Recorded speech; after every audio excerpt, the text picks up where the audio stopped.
ওয়ালাইকুম আসসালাম রহমতুল্লাহ বারাকাতুহ। একটা মেয়ের খুব অল্প বয়সে বিয়ে হয়েছিল, আর কিছুদিন পরেই তার ডিভোর্স হয়ে যায়। এই ব্যাপারে সে এত বেশি আঘাত পেয়েছিল যে সে আবার নতুন করে বিয়ে করার সাহস পাচ্ছে না। তবে বলা হয় যে বিয়ে করা ফরজ। দ্বিতীয় বিয়ের ক্ষেত্রে কি হবে? আমরা এইরকম জানি যে বিয়ে করার আগে আপনি থাকবেন অর্ধেক মুসলিম, আর বিয়ে করলে পূর্ণাঙ্গ মুসলিম হবেন। এখন দ্বিতীয় বিয়ে করা এই সম্পর্কে ইসলাম ধর্ম কি বলে?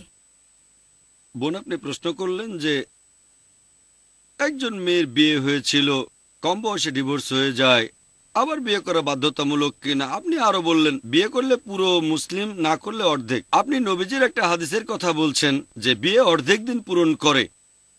তার মানে এই না দুটো বিয়ে করলে সম্পূর্ণ দিন পূরণ হবে। এই হাদিসটা আপনি বললেন বিয়ে করলে অর্ধেক, না করলে পুরো, এটা ঠিক না। নবীজি বলছেন বিয়ে অর্ধেক দিন পূরণ করে। নবীজি বোঝাতে চেয়েছেন বিয়ে রক্ষা করবে উশৃঙ্খলা থেকে, অবাধ যৌনাচার আর ব্যভিচার থেকে। বিয়ে করলে আপনি বাবা অথবা মা হওয়ার সুযোগ পাবেন।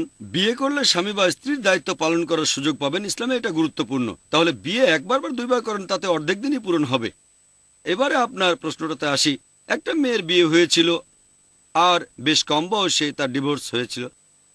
এখন সে আর বিয়ে করতে চায় না। তার কি এখন বিয়ে করা উচিত? যদি বয়স কম থাকে তাহলে বিয়ে করা উচিত, সেটাই ভালো। তবে তার মনে যদি ভয় থাকে, কোনো রকম মানসিক প্রভাব, এরকম বিভিন্ন সমস্যার, সে যদি বিয়ে না করে, এই অবস্থায় তার বিয়ে করাই ভালো। গুরুজনেরা, বাবা মা, ভাই বোন তাকে বোঝাতে পারে, তার জন্য পাত্রের খোঁজ করতে পারে। তবে যদি তার মানসিক অবস্থা আগের মতোই থাকে, আর যদি মেডিকেল কারণে বিয়ে করতে না পারে, তাহলে ইনশাল্লাহ আল্লাহ মেনে নেবেন। তবে যদি তার বয়স থাকে তাহলে বিয়ে করলেই ভালো। যদি বেশি বয়সে ডিভোর্স হয়, এমন ক্ষেত্রে বিয়ে না করলে কোনো সমস্যা নেই। তবে কম বয়সে ডিভোর্স হয়ে থাকলে এখন তার বিয়ে করা উচিত। আশা করি উত্তরটা পেয়েছেন। অনুষ্ঠান এখানেই